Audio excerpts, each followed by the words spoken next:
za blagoslov.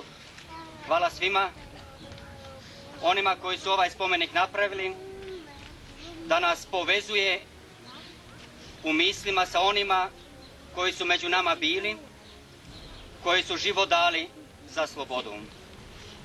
Nek nas ovaj križ uvijek sa Isusom podsjeća na novi život. Život u Bogu, život u vječnosti.